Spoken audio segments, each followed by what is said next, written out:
Students.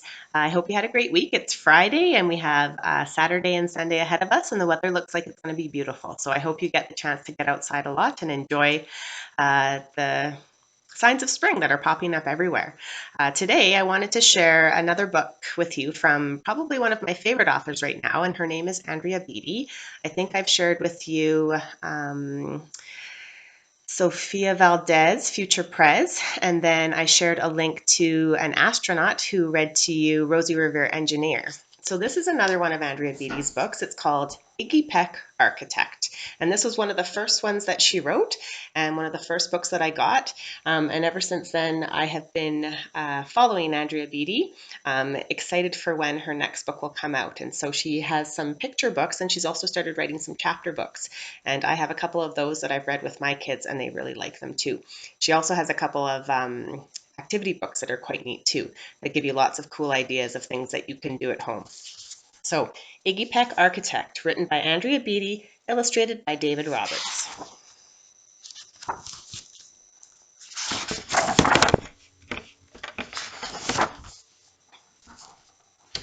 Young Iggy Peck is an architect and has been since he was 2, when he built a great tower in only an hour with nothing but diapers and glue. "Good gracious, Ignatius!" his mother exclaimed. "That's the coolest thing I've ever seen!" But her smile faded fast as a light wind blew past, and she realized those diapers weren't clean. "Ignatius, my son, what on earth have you done? That's disgusting and nasty. It stinks." But Iggy was gone. He was out on the lawn, using dirt clods to build a great sphinx. When Iggy was 3, his parents could see his unusual passion would stay. He built churches and chapels from peaches and apples, and temples from modeling clay. At dinner one night, to his father's delight, Iggy got a bright gleam in his eye, and out on the porch built the St. Louis Arch from pancakes and coconut pie. Dear Ig had it made until 2nd grade, when his teacher was Miss Lila Greer. On the very first day, she had this to say: "We do not talk of buildings in here. Gothic or Romanesque, I couldn't care less about buildings, ancient or new." She said in her lecture about architecture that it had no place in grade 2. That might seem severe, but she was sincere, for when she was no more than 7, she had a great fright at a dizzying height in a building so tall it scraped heaven. On the architect's tour of the 95th floor, young Lila got lost from the group. She was found 2 days later, stuck in an elevator, eating cheese with a French circus troupe. After that day, it is quite safe to say, she thought all building lovers were nuts. As a teacher she taught that above all one ought to avoid them, no ifs, ands, or buts. Now, as you might guess, it would cause Iggy stress to hear such terrible talk. But he didn't hear. He sat in the rear while building a castle of chalk. "You, Iggy Peck, your desk is a wreck. Tear that castle down right now. You will not build in here. Is that perfectly clear?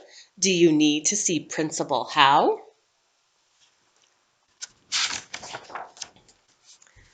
"No, ma'am," Iggy said. He lowered his head. His heart sank down to the floor. With no chance to build, his interest was killed. Now 2nd grade was a bore. After 12 long days that passed in a haze of reading, writing, and arithmetic, Miss Greer took her class to Blue River Pass for a hike and an old-fashioned picnic. They crossed an old trestle to a small island nestled in the heart of a burbling stream. But they no sooner passed than the footbridge collapsed, and Miss Lila Greer started to scream. "We're trapped here! Oh my! Alas, kids, goodbye!" Her eyeballs rolled back in her head. She dropped to the ground with a vague groaning sound. Luckily fainted, not dead. The class was amazed. They stood there quite dazed, uncertain of what they should do. But one bright young man was off hatching a plan, which started with Miss Lila's shoe. Soon each lad and lass there at Blue River Pass was working together as one. And when she came to, Miss Lila Greer knew that something quite brave had been done. She looked in the air and saw hanging there a structure with cables and braces, and on the far side, beaming with pride, were 17 smiling young faces. Boots, tree roots, and strings, fruit roll-ups and things, some of which one should not mention, were stretched ridge to ridge in a glorious bridge, dangling from shoestring suspension. It became clear to Miss Lila Greer as she crossed that bridge over the stream, there are worse things to do when you're in grade 2 than to spend your time building a dream.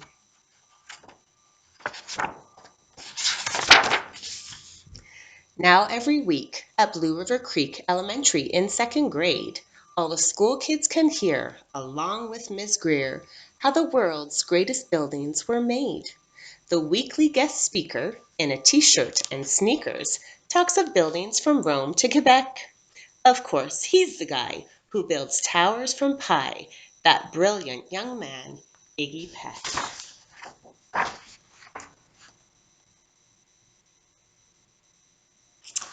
So I love this book because it talks about all the hidden passions that our students have and how important it is to follow your passions and explore your passions and see what might happen when you grow up. So I hope you enjoyed that one. Iggy Peck, Architect.